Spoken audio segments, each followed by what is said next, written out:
Η Αλίκη Τέλογλου γεννήθηκε το 1926 στη Θεσσαλονίκη και μεγάλωσε στη γειτονιά του παλιού αρχαιολογικού μουσείου. Ήταν το μεγαλύτερο από τα 4 παιδιά του Ναούμ και της Λουκίας Ορολογά.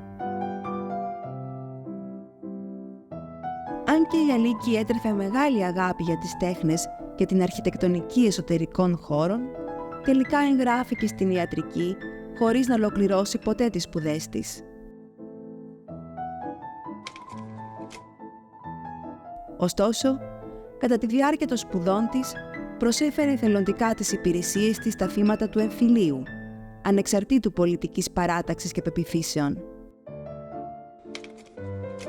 Η ευαισθησία και η αγάπη της για τον άνθρωπο την οδήγησε και στη συγγραφή διδακτικών παραμυθιών.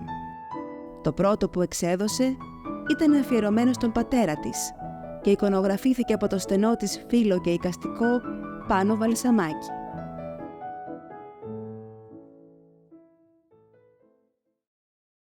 Σε ποιο βαθμό η καταγωγή σας πιστεύετε ότι διαμόρφωσε το χαρακτήρα σας? Έχετε μια περίεργη καταγωγή, έτσι, η οποία είναι, απ' τη μια είναι το μοναστήρι. Ναι, το μοναστήρι και η Κοριτσά. Και η Κοριτσά. Από τον πατέρα μου. Κρατάτε και από πόλη, Κρατώ από τη μητέρα μου. Από το μοναστήρι νομίζω ο παππούς σας, ο πατέρας σας ήταν... Ο πατέρας μου γεννήθηκε στο μοναστήρι και ήταν και ο παππούς μου εκεί. Και ανακατεύθηκαν στο Μακεδονικό Αγώνα, εκείνοι χαθήκανε και ο πατέρας μου κατέβηκε ορφανός με τη μητέρα του, πρόσφυγα στη Θεσσαλονίκη. Το πρώτο πρόσωπο που έπαιξε μεγάλο ρόλο στη ζωή μου ήταν ο πατέρας μου. Ο πατέρας μου είχε μία προσωπικότητα του τέλειου. Ήταν ακριβώς αυτό που γυρεύει τον Άγιο Βασίλη κανείς. Ένα παιδί για να έχει πατέρα.